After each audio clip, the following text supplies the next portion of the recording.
Hari ini saya berbicara mengenai perkataan Yesus atas gerejanya. Ini tema khotbah berseri yang terakhir pada hari ini.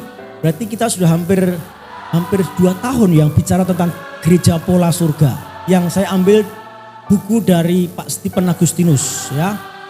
Gereja pola surga. Perkataan Yesus yang pertama adalah, aku akan mencurahkan roh, menyingkapkan firman dan membangkitkan hamba-hambaku. Katakan amin.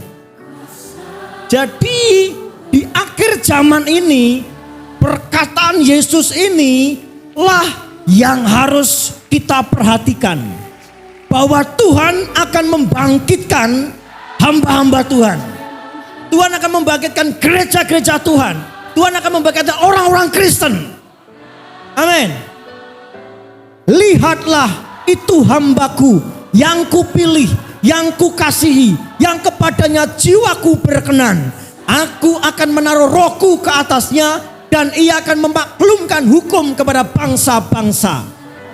Ini memang nubuat untuk Yesus Kristus. Tetapi bukankah gereja harus seperti Yesus Kristus? Bukankah orang Kristen harus seperti Yesus Kristus?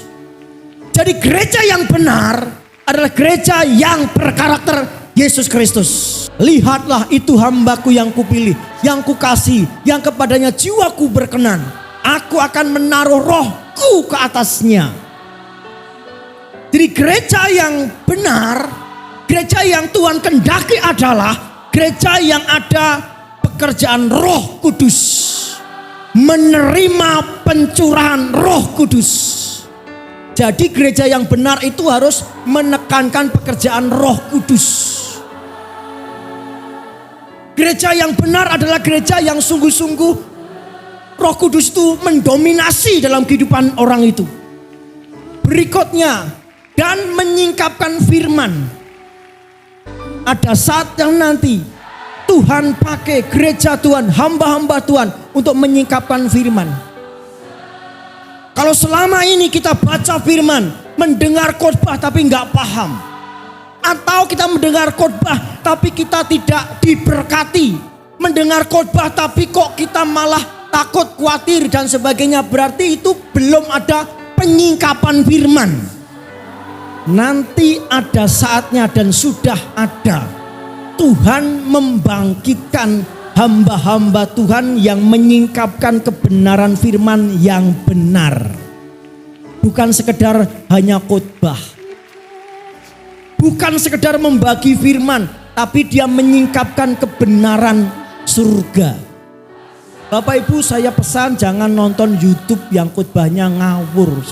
Apa yang dikhotbahkan itu tidak lepas dari roh atau spirit dari si pengkhotbah itu. Tidak bisa lepas. Nah, di sini jelas, aku akan mencurahkan rohku atas hamba-hambaku, sehingga hamba-hambaku bisa menyingkapkan firman.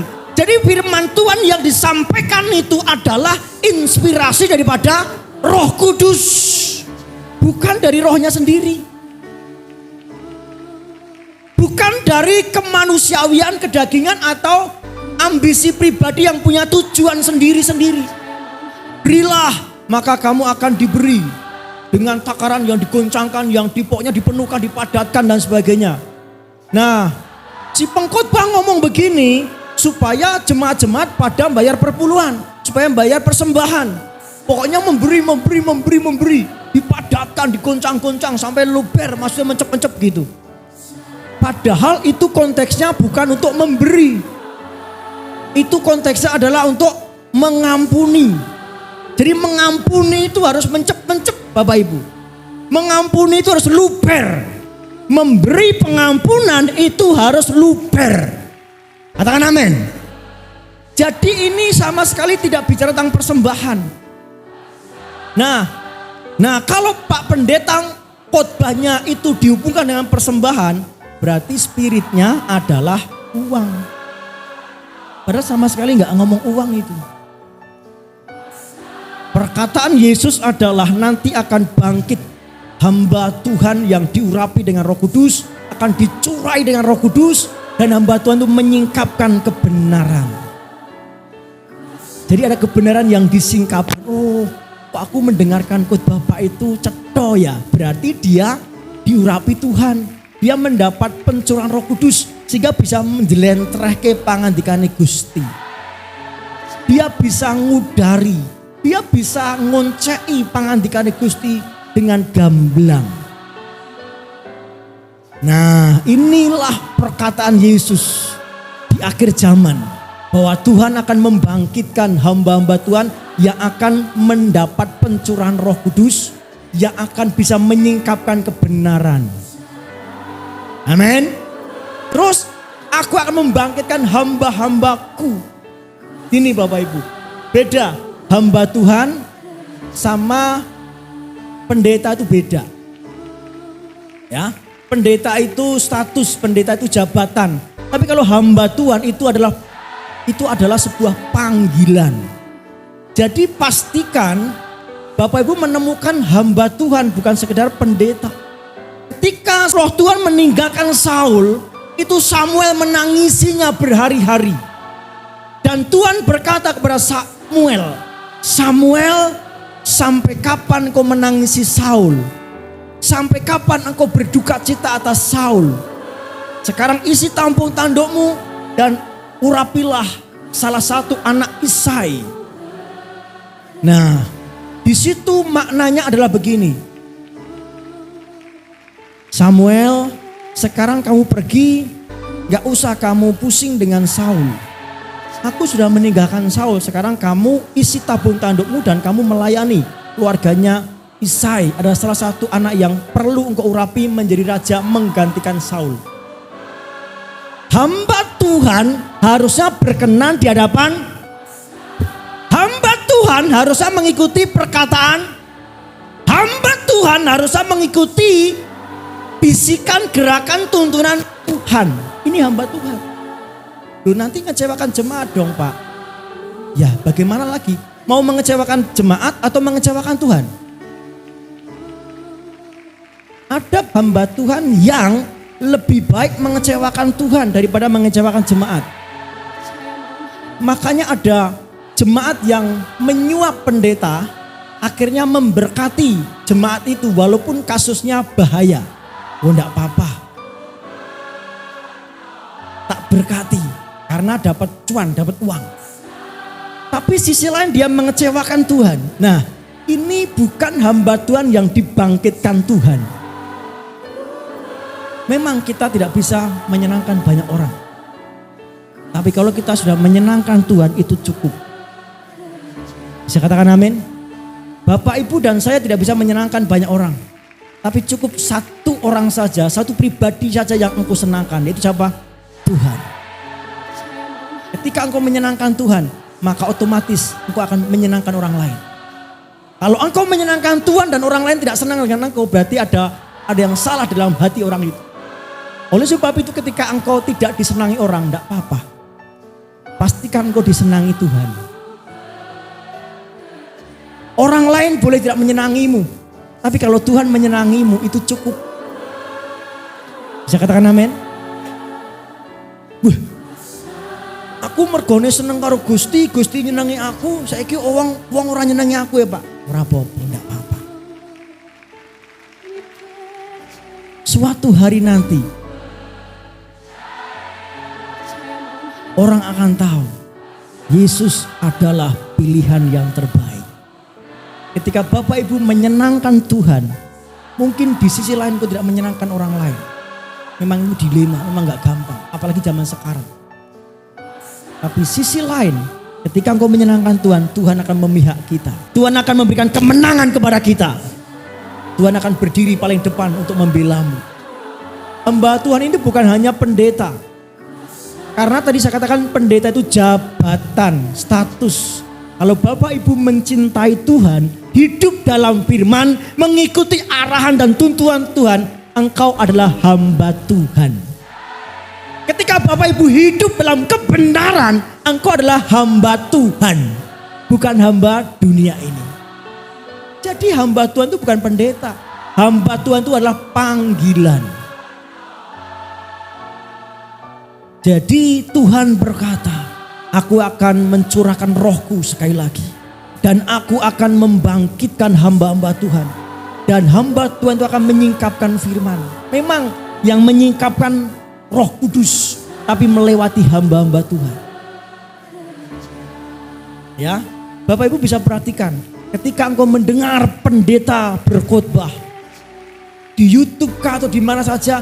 Dan spirit yang kau terima. Kok saya gak tentrem ya. Kok saya ada yang malah ganjel ya. Nah berarti si hamba Tuhan itu, dia bukan menyingkapkan kebenaran. Dia bukan menyingkapkan firman Tuhan. Dia sedang menyingkapkan, mengutarakan, menyatakan isi hatinya sendiri. Hati-hati Bapak. Lah iku abdi ningsun, pilihan ningsun, kekasih ingsun kang ndadekake kepareng galih ingsun. Kepareng galih ingsun berkenan di hatiku. Tuhan sedang membangkitkan hamba-hamba Tuhan, gereja Tuhan, orang-orang percaya yang berkenan di hatinya Tuhan. Amin. Maukah engkau menerima panggilan ini? Tuhan, aku mau menjadi hamba-Mu, menjadi gereja-Mu, menjadi orang yang berkenan kepadamu. Jadi Tuhan hari ini berkata, aku akan mencurahkan rohku, aku akan menyingkapkan firman-Ku, dan aku akan membangkitkan hamba-hamba-Ku yang memang berkenan di hadapan-Ku, yang memang dia pilihan-Ku, yang memang bergerak dalam hati, pikiran, dan seirama dengan aku. Perkataan Tuhan yang kedua adalah, aku melakukan penebusan keakuan manusia yang menahan termanifestasinya kehidupan Kristus. Karakter Kristus, manifestasi Kristus dalam kehidupan orang terhambat. Karena apa? Keakuan.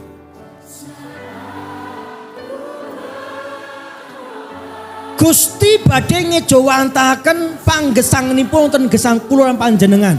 Ananging wonten ganjelan. Napa niku? Keakuan, egois. Nah, Tuhan akan terus melakukan karyanya untuk menebus keakuan kita, dosa kita, kemanusiaan kita, kedagingan kita, sehingga tidak ada halangan lagi untuk kita berkarakter seperti Kristus. Untuk kita mengejawantakan kehidupan Kristus dalam muka bumi ini. Tuhan terus melakukan gosok karya Kristus untuk menebus, untuk menghancurkan keakuan manusiawi dalam diri kita terus berlangsung. Amin. Yang menjadi penghalang kita bertumbuh menjadi serupa dengan Kristus adalah keakuan. Itulah sebabnya Kristus mengerjakan hal itu terus buat kita. Bukankah di salib sudah cukup, Kak? Iya. Tapi salib itu terus didengung-dengungkan oleh kuasa Roh Kudus. Dan Roh Kuduslah yang memampukan kita untuk mematikan keakuan. Ketika respon dengan firman Tuhan, maka kita mematikan keakuan kita. Relakan dirimu untuk keakuanmu ditebus oleh Kristus, diganti oleh kehidupan Kristus. Jujur, keakuanlah, egois kitalah yang membuat kita susah untuk berkarakter Kristus. Benar apa benar? Itu masalahnya. Kita harus terus menyalip daging, kita harus mematikan kemanusiaan kita. Kita harus memaku keakuan kita di atas kayu salib. Tuhan, aku pakukan keakuanku Tuhan. Dialah kehendak-Mu yang jadi atas hidup. Yesus Kristus sudah mengajar kepada kita. Dia mengosongkan dirinya. Artinya mengosongkan dirinya itu apa? Tidak menonjolkan keakuannya. Keakuannya yang berkuasa, yang sepenuhnya Allah, yang sama derajatnya dengan Allah, hakikatnya sama dengan Allah, tapi dikosongkan. Yesus Kristus sedang mengajari kepada kita, dia mengosongkan diri. Nah kalau kita kosongkan keakuan kita, matikan keakuan kita, dan biarlah Kristus yang hidup dalam diri kita. Sehingga kita bisa berkata, kalaupun toh aku hidup, bukan lagi aku yang hidup, tapi Kristus yang hidup dalam aku. Saya katakan amin. Amin. Bukan lagi engkau yang hidup, tapi Kristus yang hidup dalammu. Bukan kau lagi yang nyata, yang nampak, tapi Kristus yang nyata, yang nampak dalam dirimu. Tuhan sedang akan terus berkarya sampai keakuan kita mati. Dari pihak Tuhan bekerja, dari pihak kita harus meresponinya. Oh iya, kalau begitu bagian saya hanya menyerahkan keakuanku saja di atas salib Kristus. Tuhan, inilah keakuanku, ini keegoisanku, ini kemanusiawianku, kedaginganku, aku letakkan di atas salib. Korban itu bicara tentang persembahan, dan korban itu yang terbaik. Yang terbaik dari kelakuan kita, kehidupan kita yang susah menjadikan kita berkarakter Kristus adalah keakuan kita. Yang penahanan yang terbaik yang bisa dilakukan kita untuk tidak berkarakter Kristus adalah keakuan kita. Oleh sebab itu, yang terbaik ini kita persembahkan kepada Kristus. Tuhan, inilah sesuatu yang menghalangimu, yang terbaik dari hidupku, aku serahkan kepadamu. Relakah engkau menyerahkan keakuanmu kepada Kristus?